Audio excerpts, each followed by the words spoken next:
Assalamu alaikum warahmatullahi wabarakatuh. Warroota amantii biraatiif hashama harka fuunee jirtu bakka jirteetti nageenya rabbii isin faana jiraatu annagaa kooti galata rabbii baga jiraattanii akkasumas immoo warroonni laayikii gootanii sabiskaayibii gootanii amma ammaatti maatii koo taatanii na hordofaa jirtanii hedduu tokko galatooma ulfaadhaa isiniin jechuun barbaada.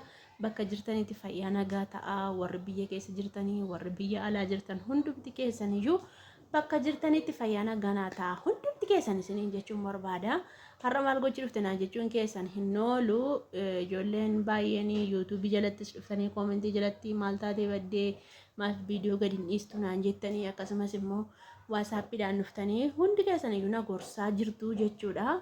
Hedduu tokko galatoomaa isiniin jedha akkasumas immoo warroonni immoo sagalee keessan hin dhaggeeffannes biisiin ta'e jechuudha. Namni yoo itti tole malee sagalee namaa hin dhaggeeffatu kanaaf inni isin duraa badii dhiifama naa godhaa isiniin jechuun barbaada. Namni bakka yooma firii ta'ee yaada isaati toleedha waan hin keessa jiru hundi keessan iyyuu hin beektu yaadan keessa jirus hundi keessan iyyuu hin beektu haaraa godhee isiniif ibsu hin barbaadu jechuudha. Maaliif jennaan hin beektu qaa hundi keessan iyyuu kanaafanii bakka natti tolaa hin jiru hedduu tokko na dabbaree jira jechuudha. Viidiyoo asirra bahee hojjechuun iyyuu yookaan immoo yuutuubii irratti viidiyoo gadhiisuun iyyuu natti hin tollee jechuudha. Baay'ee tokko na dabbaree baay'ee tokko bakka numan ta'a numan ka'a narrafaa achiin ka'a malee kunoo mana fayyoolee dhaqaan jiru jechuudha. Viidiyoo immoo hinuman ilaala garuu hin hordofu hin naqu kan hordofa garuu hin naqu jechuudha. Saniif jennaan haalliin keessa jirus baay'ee rakkoodha. Sayyuun koo hedduu tokko na rakkisaa jirti amma maatiinis natti dawwalanii ijoollee durbaa isaanii dhiirota natti dawwalaniitu baay'ee rakkisaa jirta jedhanii viidiyoon ani hojjedhe dheengaddaas fuutee sheerii gootee jechuudha feesbuukii irratti achirraa maatiin arganii hedduu tokko natti kaa'anii na lolanii jechuudha. Anis immoo nan deema jennaanii mana kee dhiistee deemtaa naan jedhan ijoollee baay'een dhugaa waasaappiidhaan dhufanii obbolaan koosii mee waama isaan si godhan ilaallaa waama isaanii si godhan ofii keenya ilaalla akkamittiinitu mana kee dhiistee deemta naan jedhanii fayyoonis na arrabsite ijoollee baay'eenis na arrabsanii yoo barbaadde ofisheetii haa deemtu malee ofisheetii haa baddu yoo baduu barbaadde malee akkamittiinitu ati manatti dadhabdee fuutee manatti rakkattee meeshaatti guuttatte akkamittiin dhiistee deemta kun gowwummaadha akkamittiin gowwaa taatati jettee ijoollee baay'eetu na arrabse jechuudha. Dhugaa koomentii jalatti iyyuu ijoolleen amma ijoolleen na beekanis ijoolleen na hin beeknes koomentii gadi bu'aa ilaalaa dhugaa rabbi viidiyoon gadi gadhiise jechuudha sittiin haarratti ijoollee baay'een jechuudha. Akkamitti mana kee dhiistee deemtaa isheen hin deemtu isheen hin baatu jedhaniitu dubbachaa turanii jechuudha. Akka isheen iimeelii ishee irratti yookaan yuutuubii ishee irratti immoo viidiyoo gadi hin dhiisne nan dhowwee jechuudha. Maaliif jennaanii an barsiisee jennaaniitu fuutee akka barbaadde haasoftee viidiyoo gadhiisutti kaatee jechuudha. Yoon baneef malee nan qollofe viidiyoo gadhiisuu hin dandeessu. Yoon baneef malee ofisheetti seentee viidiyoo gadhiisuu hin dandeessu jechuudha. Maaliif jennaan kaniin kana godhee fi yorittiin aarii keessa jiru yorittiin wal lolaa jirru kana keessa akka isheen waan hin taane waraabdee gadhiistu hin barbaadu. Akka isheen waa'ee keenya haasoftu hin barbaadu. Maaliif viidiyoon ishee jechuudha yuutuubiin ishee feesbuukaa fi tiktookiidhaan wal qabatee jira. Feesbuukii hordoftoota baay'ee qabdi. Tiktookillee akkasuma hordoftoota baay'ee qabdi jechuudha. Viidiyoo guyyaarraa tiktookii irratti gadhiisaa oolti jechuudha. Akkasuma maanni maqaan isaa feesbuukii irrattis akkasuma viidiyoo gadhiisaa oolti jechuudha. Hordoftoota baay'ee tokko qabdi jechuudha. Sanii fi achirratti yoo isheen gadhiifte maatii kiyya muluuni namoonni naannoo keenya ollaan keenya muluun ishee jala jiru jechuudha. Saniif jecha akka ishee achirratti gadi dhiifne barbaade malee dhossee mana keessatti si aceecuu maal jechuun miti.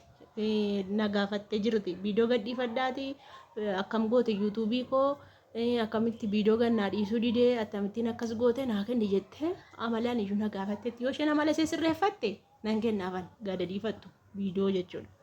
Waa'ee korraa naasa'in malee yaada mataa isheetii akka isa tiktookii irratti waa gaddi dhiiftu sana isa feesbuukii irratti waa gaddi dhiiftu sana gadhiifachuu dandeessi yuutuubii irratti waa'ee koo hin ta'in malee jechuudha. Yoo waa'ee koo ta'e hin iyyamu jechuudha. Sanii fi ishee jalaa hidhee maatiinis sababii kanaan na lolaa jiru. Anis kanin mana koo dhiisee hin deemne harkaan laadhu jedhee waan manatti dhufuun ilaala.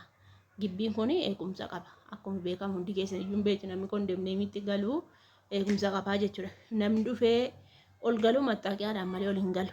Maqaadhaan malee ol hin galu jechuudha. Isa kana abbaa kakuutti mee namni maqaa akkas akkasii yoo dhufe akka ol hin gashine jedhee himadheen jira jechuudha. Warra biiroottis warra gibbii eeguuttis itti himee jira.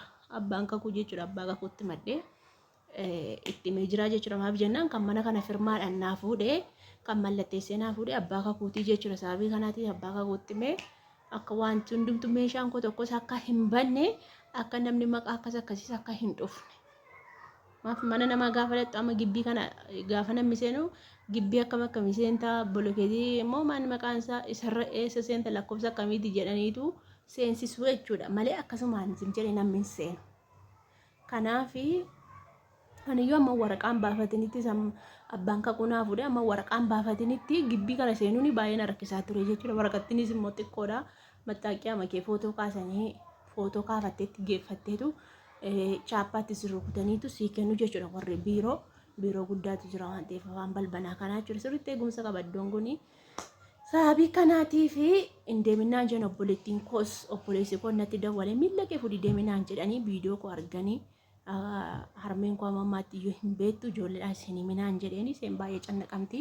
Saarraan iyyuu immoo hin dhukkubsatti jechuudha. Obbolaan koos hin deemini mana kedhiis ta'ee eessa deemta ati akkam gowwaadha ati amma yoomitti gowwoomta minaan jedhanii jechuudha. Sababii kanaatiif hafee jechuudha. Isin immoo yoo barbaadde adeemtu yoo barbaadde ateessu nan galchuu jechuudha. Maaliif jennaani akka barbaadde ergi gaarii yaadeefi jennaani hamaan irratti yaaddee shiran irratti xaxxee sanuu nakaaddee gadda viidiyoon argitu jetteetu jamaa rabbii viidiyoo harka kiyya keessa jiru yuutuubii harka kiyya keessa jiru hin argitu jetteetu dhuguma natti dawwale obboleessi koo itti mee ilaala achirratti.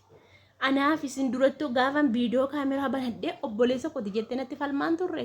Isheen garuu achi addeebiteetu isheen waan argitu hin beektu na seeteetu viidiyoo waraabdee gadhiiste. Inni narra dhufaa silkii korra jira silkii seerras hin jira. Imeelli kuni jechuudha. Isheen kan hundaan beektu shulluqannaan viidiyoo gadhiiste akkas jette. Maa akkana jettee naan bagan jedhe naan jette. Isaan hojjechaas natti babaafteetu bagan jedhe bagan dubbadhe naan jette.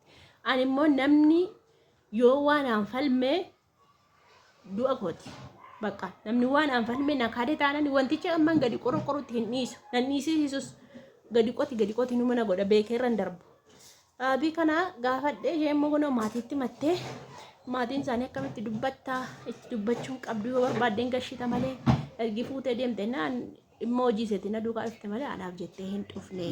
Maali viidiyoon sokossitti seenaa viidiyoon maaliiti sokossaa itti seena korkorkoroo ittati immoo kanuma akkasii saniif hin badee jechuudha. Yoo keessi namaa namatti tolee yoo dubbatu namaan jedhee yoo keessi namaa nashaataa qabaatetu namni viidiyoo hojjetaa jechuudha. Kanaaf yoo ammaan asitti hin badu inshaallah viidiyoo isinii gadhiisaa waan isin barbaadan koomentii jalatti na gaafadhaa. Viidiyoo isin waa'ee meeshaa ta'us waan barbaadan biyya keessaa koomentii jalatti na gaafadhaa. Isiniif waraabaa isiniin gargaaraa. Akkas viidiyoon kun kana fakkaata waan dhaggeeffattaniif guddaa tokko galatooma. Baay baay.